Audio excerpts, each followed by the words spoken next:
नमस्कार दोस्तों, आपका स्वागत है अपने चैनल सीकेस वॉइस पर।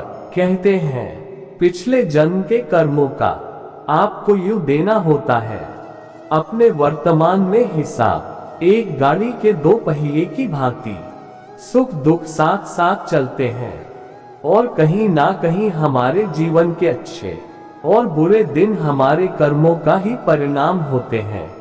कर्म का फल हर पल हमें मिलते रहता है, क्योंकि एक एक सांसों में हमारे साथ जो घटना घटित हो रही है वह हमारे कर्मों का परिणाम ही है।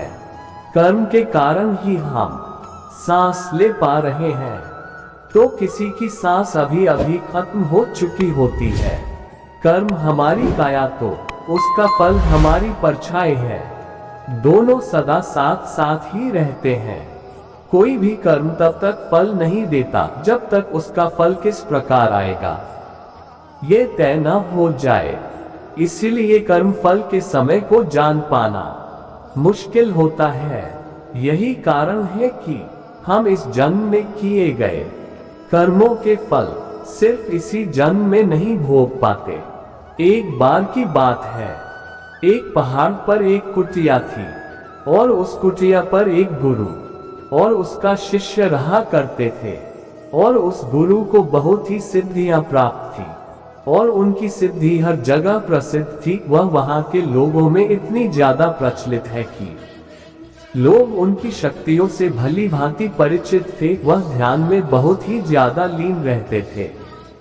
कई बार वह दो तीन दिनों तक ध्यान में बैठे रहते थे, पर वह कुछ खाते पीते भी नहीं थे। उनके ध्यान की शक्ति की खास बात यह थी कि वह ध्यान करते करते भविष्य देखने में सक्षम थे। एक बार ऐसे ही वे ध्यान में लीन थे तो एकाएक देखते हैं कि अगले 8 दिनों बाद उनके शिष्य की मृत्यु तय है। और यह भविष्य देखकर वह अत्यधिक व्यथित हो जाते हैं और परेशान होते हैं। उनका ध्यान एकाएक भंग हो जाता है और वह सारी बातों को सोचकर घबरा जाते हैं और वह सोच में डूब जाते हैं कि मेरे शिष्य के पास जीवन के केवल 8 ही दिन शेष हैं। इसके बाद गुरु अपने शिष्य के पास जाते हैं और उससे कहते हैं कि मैं सोच रहा हूं कि तुम अगले 8 दिनों के लिए अपने परिवार के पास उनके गांव में मिलने के लिए चले जाओ। यह बातें सुनकर उनका शिष्य बहुत ज्यादा खुश हो जाता है और वह अपने गुरु को कहता है कि गुरु जी, सच में मुझे भी बहुत दिनों से अपने परिवार वालों की याद आ रही थी। मैं भी सोच रहा था कि मैं भी अपने परिवार वालों के पास जाकर मिल लेता हूँ। और वह अपने गुरु से आज्ञा लेते हुए पहाड़ी से नीचे की ओर चलना शुरू कर देता है। लेकिन वह इस बात पर ध्यान नहीं देता है कि उसके गुरु की आंखों में आंसू आए हुए होते हैं। वह चलते चलते पहाड़ से जैसे ही नीचे एक समुंदर के पास पहुंचता है तो देखता है कि एक रेत के टीले के पास चींटियों का घर था और उस घर से बहुत सारी चींटियां बाहर की तरफ आ रहे थे और बहुत सारी चींटियां अंदर की तरफ जा रहे थे। चींटियां आपस में बार बार टकराकर अपनी दिशा को खो देती थी और उसके बाद फिर से इधर उधर चलना शुरू कर देती थी। ये देखकर उस शीशे को बहुत ज्यादा आनंद आ रहा था, लेकिन वह एकाएक देखता है कि समुद्र की लहरें बहुत तेजी से उफान खा रही थी और शिष्य को समझ आ जाता है कि कुछ ही पलों के अंदर ये सारा पानी चींटियों के घर में घुसकर उनका घर को तोड़ देगा और इसकी वजह से बहुत सारी चींटियों की जान चली जाएगी। वह अपनी समझदारी दिखाते हुए अपने ऊपर वाले वस्त्रों को खोलता है और उसके अंदर रेत भरकर एक तरह की चारदीवारी उस चींटियों के घर के ऊपर बना देता है। चारदीवारी इस तरह से बनाता है कि समुद्र से आने वाला पानी उनके घर तक ना पहुंच सके। साथ ही साथ वह अपनी समझदारी दिखाते हुए एक तरह की नाली बनाता है जिसकी वजह से वह समुद्र की तरफ से आने वाला पानी उस नाली में बहकर दोबारा समुद्र में जा सकता है। इस समझदारी की वजह से बहुत सारी चींटियों की जान बचा लेता है और आने वाली एक नाव में बैठकर अपने घर की ओर समुद्र पार करके निकल जाता है। वह अपने परिवार के साथ आता है और उसे पता भी नहीं चलता कि कैसे समय गुजर जाता है। वह अपना सामान बांधकर सोचता है कि अगले दिन मैं अपने गुरु के पास वापस चला जाऊंगा। अगले ही दिन में सुबह सुबह वह अपने गुरु के पास जाने के लिए निकल जाता है। वहां उसके गुरु कुटिया में बहुत ही ज्यादा दुखी होते हैं। उनको लगता है कि उनके शिष्य के 8 दिन पूरे हो गए, अब तक तो मेरा शिष्य इस दुनिया को छोड़कर जा चुका होगा। वह गुरु उसके दुख में होते हैं कि एकाएक वह देखते हैं कि कोई मनुष्य उनकी कुटिया की ओर आ रहा है। वह जब ढंग से देखते हैं तो उनको पता चलता है कि ये तो उन्हीं का शिष्य है जो उनकी ओर चला आ रहा है। वह दौड़कर एकाएक अपने शिष्य के गले लग जाते हैं और अपने शिष्य का हाल चाल पूछते हैं और शिष्य ये देखकर चौंक जाता है। गुरु को समझ नहीं आता है कि कैसे उनका देखा हुआ भविष्य गलत हो गया। वह अपने शिष्य से पूछते हैं कि बेटा तुमने इन 8 दिनों में क्या क्या किया। शिष्य अपने परिवार के साथ बिताए हुए सारे पलों के बारे में बता देता है, लेकिन उसके गुरु को ऐसा कुछ भी इन 8 दिनों में खास नहीं लगा। फिर शिष्य कहता है कि मैं आपको एक बात बताना भूल गया। जब इस पहाड़ी से मैं नीचे समुद्र की ओर गया था तब मैंने ऐसे ही एक चींटियों की जान बचाई थी। उसके बाद गुरु समझ जाते हैं कि उसके कर्मों की वजह से ही वह शिष्य बच पाया था और गुरु एकाएक कहते हैं कि कर्म जरूर लौट कर आते हैं। तो साथियों, इस कहानी से हमें ये सीख मिलती है, जीवन में हमेशा ऐसे कर्म करो जो कि कभी लौट कर भी आए तो आपका भला ही करे।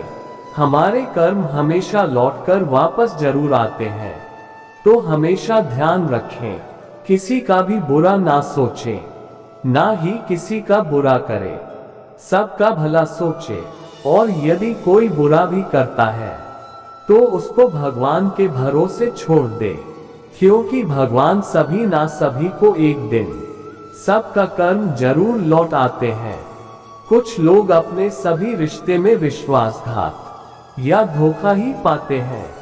मनुष्य योनि में इंसान 500 से अधिक बार जन्म लेता है और हर जन्म में अच्छे और बुरे दोनों ही कर्म करता है। अच्छे और बुरे कर्म दोनों का परिणाम समान रूप से मिलता है। जैसे अच्छे कर्म के लिए पुरस्कार और बुरे कर्म के लिए अलग अलग तरह से दंड, ये जीवन चक्र की तरह चलता रहता है, जिसमें अच्छा और बुरा समय आता जाता रहता है और मनुष्य को अपने कर्म भोगने के लिए बार बार जन्म लेना पड़ता है ताकि चक्र पूरा हो सके। पूर्व जन्म के कर्मों से ही हमें इस जन्म में माता पिता, भाई बहन, पति पत्नी, प्रेमिका, मित्र, शत्रु, सगे संबंधी इत्यादि संसार के जितने भी रिश्ते नाते हैं वे सब मिलते हैं, क्योंकि इन सब को हमें या तो कुछ देना होता है या इनसे कुछ लेना होता है। वैसे ही संतान के रूप में हमारा कोई पूर्व जन्म का संबंधी ही आकर जन्म लेता है, जिसे कि शास्त्रों में 4 प्रकार का बताया गया है। एक ऋणानुबंध, पूर्व जन्म का कोई ऐसा जीव जिससे आपने ऋण लिया हो या उसका किसी भी प्रकार से धन नष्ट किया हो, वह आपके घर में संतान बनकर जन्म लेगा और आपका धन बीमारी या व्यर्थ के कार्यों में तब तक नष्ट करेगा जब तक कि उसका हिसाब पूरा न हो जाए। 2 शत्रु पुत्र, पूर्व जन्म का कोई दुश्मन आपसे बदला लेने के लिए आपके घर में संतान बनकर आएगा और बड़ा होने पर माता पिता से मारपीट, झगड़ा या उन्हें सारी जिंदगी किसी भी प्रकार से सताता ही रहेगा। हमेशा कड़वा बोलकर उनकी बेइज्जती करेगा, वह उन्हें दुखी रखकर खुश होगा। 3 उदासीन पुत्र, इस प्रकार की संतान न तो माता पिता की सेवा करती है और न ही कोई सुख देती है और उनको उनके हाल पर मरने के लिए छोड़ देती है। विवाह होने पर ये माता पिता से अलग हो जाती है। 4 सेवक पुत्र, पूर्व जन्म में यदि आपने किसी की खूब सेवा की है तो वह अपनी की हुई सेवा का ऋण उतारने के लिए आपकी सेवा करने के लिए पुत्र बनकर आता है। जो बोया है वही तो काटोगे। अपने माँ बाप की सेवा की है तो ही आपकी औलाद बुढ़ापे में आपकी सेवा करेगी, वरना कोई पानी पिलाने वाला भी पास में न होगा। आप यह न समझे कि ये सब बातें केवल मनुष्य पर ही लागू होती हैं। इन 4 प्रकारों में कोई सा भी जीव भी आ सकता है। जैसे आपने किसी गाय की निस्वार्थ भाव से सेवा की है तो वह भी पुत्र या पुत्री बनकर आ सकती है। यदि आपने गाय को स्वार्थवश पालकर उसके दूध देना बंद करने के पश्चात उसे घर से निकाल दिया हो तो वह ऋणानुबंध पुत्र या पुत्री बनकर जन्म लेगी। यदि आपने किसी निरपराध जीव को सताया है तो वह आपके जीवन में शत्रु बनकर आएगा। इसलिए जीवन में कभी किसी का बुरा नहीं करें। चूर्ण की प्रकृति का नियम है कि आप जो भी करोगे उसे वह आपको इस या अगले जन्म में वह 100 गुना करके देगी। यदि आपने किसी को 1 रुपया दिया है तो समझो आपके खाते में 100 रुपए जमा हो गए हैं। यदि आपने किसी का 1 रुपया छीना है तो समझो आपकी जमा राशि से 100 रुपए निकल गए।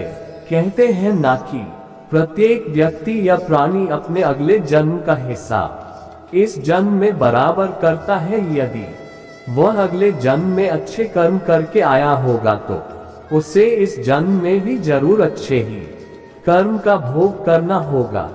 यदि वह अपने पिछले जन्म में लोगों के साथ अत्याचार करके आया होगा तो वह इस जन्म में अपने उस जन्म के सभी कर्मों का हिसाब चुकता करेगा। ऐसा ही होता है एक व्यक्ति के साथ जो अपने अगले जन्म में बहुत ही अच्छे कर्म करके आया था।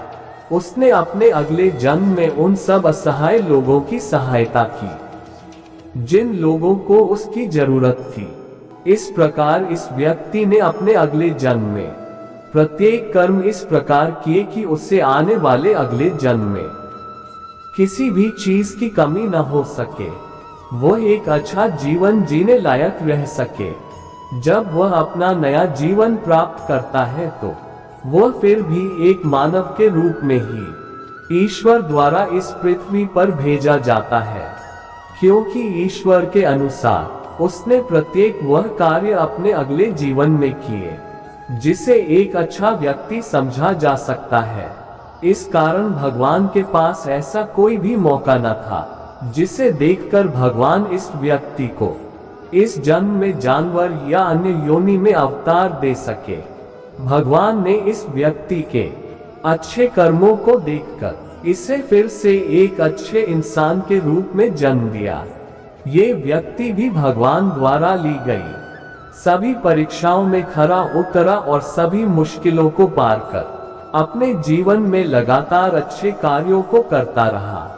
इसके साथ हमेशा ऐसी घटनाएं होती रहती है जिसके कारण इसे लगता है कि वह यहाँ उपस्थित प्रत्येक मकान व महल को पहले भी देख चुका है।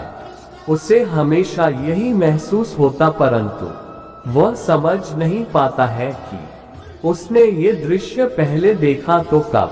यूं ही एक दिन वह व्यक्ति एक गुरुजी के आश्रम में चला जाता है तो उसे उस आश्रम में जाते समय ऐसा लगता है कि वह इस आश्रम में पहले भी कई बार आ चुका है, भले ही वह इस जीवन में गुरुजी के आश्रम में पहली बार जा रहा था।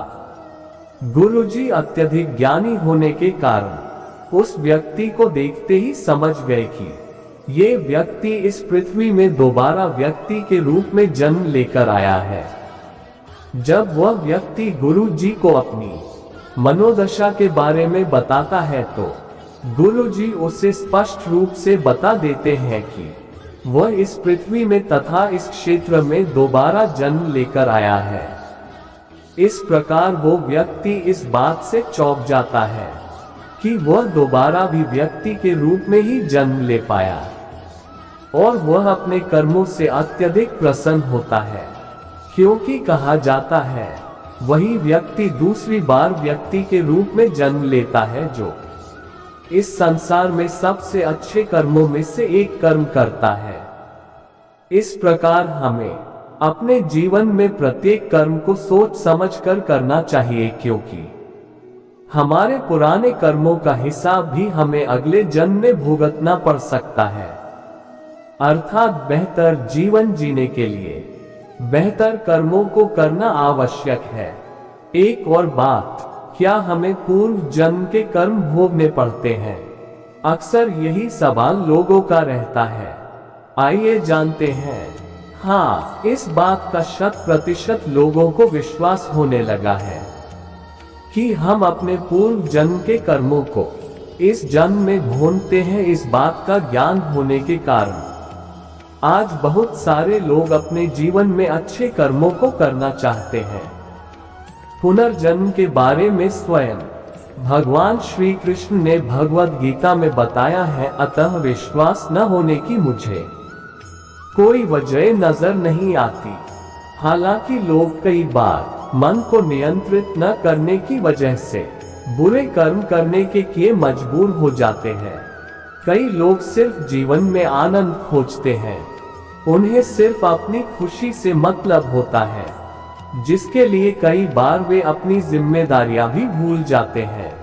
ऐसे ही लोग जिन्हें पूर्व जन्म का ज्ञान नहीं होता, वे लोग अपनी खुशी के लिए अन्य लोगों को दुख देने के लिए तैयार रहते हैं। बिना दया के किसी भी जानवर व अन्य प्राणियों को मौत के मुंह सुला देते हैं।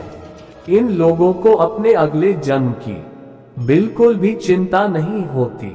ऐसे ही लोग अपना अगला जीवन बड़े ही दुखों निर्धनता के साथ यापन करते हैं, और वे लोग अपने पूर्व जन्म के कर्मों को इस जन्म में भोगते हैं। जीवन की वास्तविकता यही है कि हमें अपने जन्म के कर्मों का हिसाब बराबर करना होता है। इसीलिए हमें अपने जीवन में अच्छे कर्म करने चाहिए, ताकि हम वर्तमान के साथ साथ अगले जन्म में भी एक अच्छा जीवन प्राप्त कर सकें। हमें अपने जीवन में प्रत्येक दुखों को झेलने की क्षमता रखनी चाहिए। जरा सोचो कि आप कौन सा धन साथ लेकर आए थे और कितना साथ लेकर जाओगे। जो चले गए वे कितना सोना चांदी साथ ले गए। मरने पर जो सोना चांदी धन दौलत बैंक में पड़ा रह गया, समझो वह व्यर्थ ही कमाया। औलाद अगर अच्छी और लायक है तो उसके लिए कुछ भी छोड़कर जाने की जरूरत नहीं, खुद ही खा कमा लेगा। और अगर बिगड़ी और नालायक औलाद है तो उसके लिए जितना मर्जी धन छोड़कर जाओ, वह चंद दिनों में सब बर्बाद करके ही चैन लेगा। मैं, मेरा, तेरा सारा धन यही का यही धरा रह जाना है, कुछ भी साथ नहीं जाना है, साथ सिर्फ नेकियां ही जाएंगी। बस यही चंद बातें मनुष्य को अपने जीवन में धारण करनी चाहिए, क्योंकि उसके साथ कुछ नहीं जाता है। बस उसके द्वारा किए हुए कर्म ही उसके साथी है। उम्मीद है आज की जानकारी आपको पसंद आई होगी। ऐसे अद्भुत ज्ञान भरी बातों को जानने के लिए यदि आपने अपने इस चैनल को सब्सक्राइब नहीं किया है तो जल्दी से सब्सक्राइब जरूर कर ले और लाइक शेयर करना ना भूले। अंत तक बने रहने के लिए शुक्रिया। राधे राधे। राधे कृष्णा।